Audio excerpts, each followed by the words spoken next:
O Senhor é o pastor que me conduz. Não me falta coisa alguma.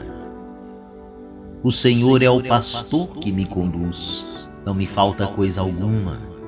Pelos prados e campinas verdejantes ele me leva a descansar. Para as águas repousantes me encaminha e restaura as minhas forças. Ele me guia no caminho mais seguro pela honra do seu nome. Mesmo que eu passe pelo vale tenebroso, nenhum mal eu temerei. Estais comigo com bastão e com cajado, eles me dão a segurança.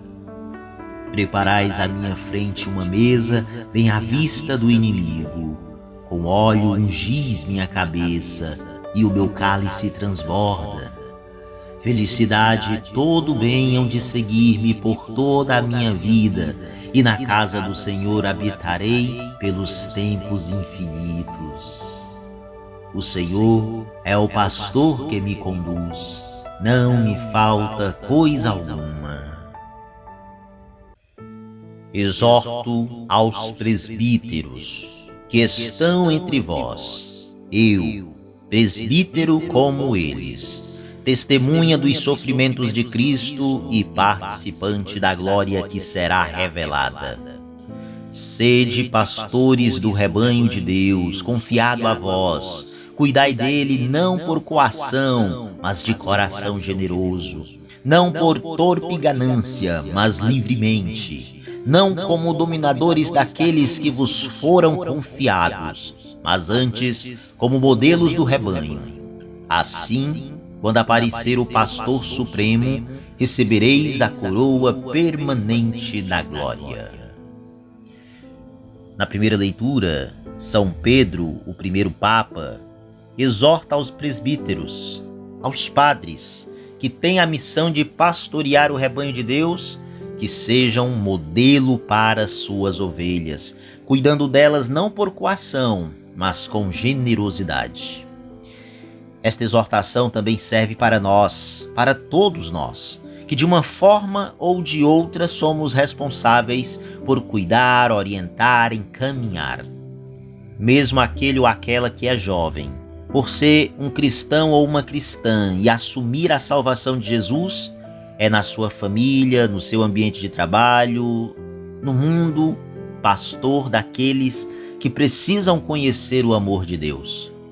Precisamos, portanto, ter um coração generoso, um coração livre e desinteressado, não agindo por ganância, nem como dominadores, mas como modelos de pastores. Não fazendo distinção de pessoas, discriminando-as e cobrando delas um comportamento exemplar, mas sermos nós mesmos imitadores do pastor supremo, que é Jesus Cristo. Somente assim receberemos a coroa permanente da glória. Portanto, ser pastor significa para nós dar testemunho do amor de Deus, não nos acomodando diante das necessidades espirituais e humanas do povo que o Senhor nos entrega, sendo presença atuante com generosidade e acolhimento. Deus é a única riqueza que os homens desejam encontrar num sacerdote. Isso significa que ninguém se anuncia nem se leva a si mesmo, mas dentro e através da própria humanidade, cada sacerdote deve estar consciente de levar outro, o próprio Deus, ao mundo. No Evangelho de hoje, com o propósito de fazê-los participantes do mistério da salvação, Jesus quis dar ciência a seus discípulos de quem ele era, enquanto caminhava com eles na sua missão evangelizadora. Por isso, os motivava a que refletissem a seu respeito e lhes pergunta: E vós, quem dizeis que eu sou? Ele os provocava a fim de que eles próprios se situassem e tivessem conhecimento espiritual da sua verdadeira identidade. Todos nós precisamos ter convicção da nossa missão aqui na Terra. Portanto, é também muito importante ter conhecimento acerca de nós mesmos, de quem somos para aqueles com quem nos relacionamos e interagimos. cada um de nós tem uma incumbência muito especial aos olhos de Deus. Somos instrumentos seus na concretização do plano de salvação. E por isso, a nossa maneira de ser e de agir, as nossas aptidões naturais vão dando o matiz para que as pessoas nos ajudem a descobrir a nossa vocação. Quanto mais temos consciência de quem somos aos olhos do nosso próximo, mais facilmente poderemos descobrir o nosso carisma e, consequentemente, a missão que a nós foi destinada por Deus. No entanto, para que possamos entender a nossa identidade e a das pessoas que nos cercam, precisamos entrar em comunhão com o Espírito Santo, que nos convence da verdade e ilumina a nossa inteligência. Inspirado pelo Espírito Santo, Simão foi aquele que apontou a verdadeira identidade de Jesus. Por isso, o próprio Jesus o congratulou. Ele soube escutar a revelação do Pai e proclamar que Jesus é o Messias, o Filho do Deus vivo.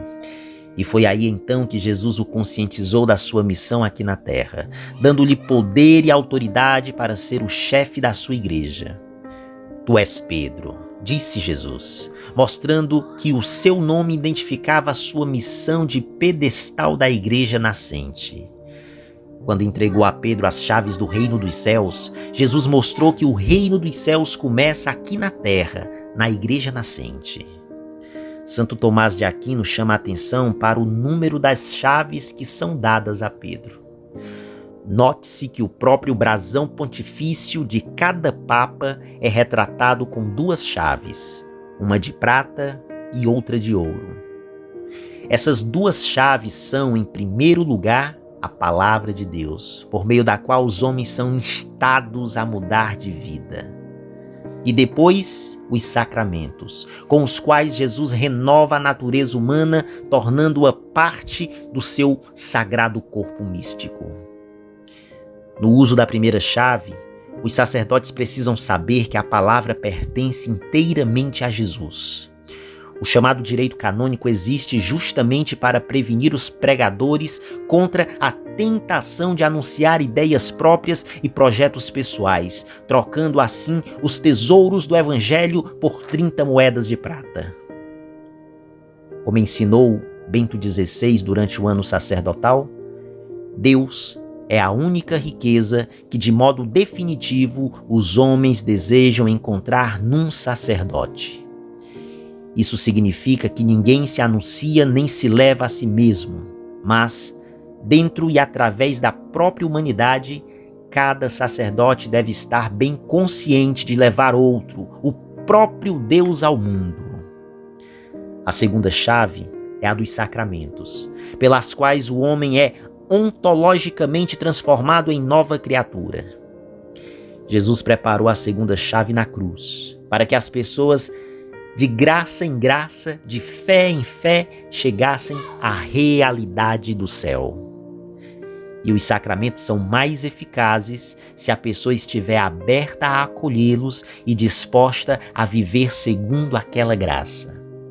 Por isso, os sacerdotes de hoje devem usar o poder dessas chaves para fazer surgir a fé dentro dos corações, como condição para a eficácia dos sacramentos, sobretudo da confissão e da Eucaristia, porque é confessando e comungando frequentemente que os cristãos podem entrar no reino dos céus, porque é dessas formas que abraçamos a salvação que Cristo nos concedeu por intermédio da cruz.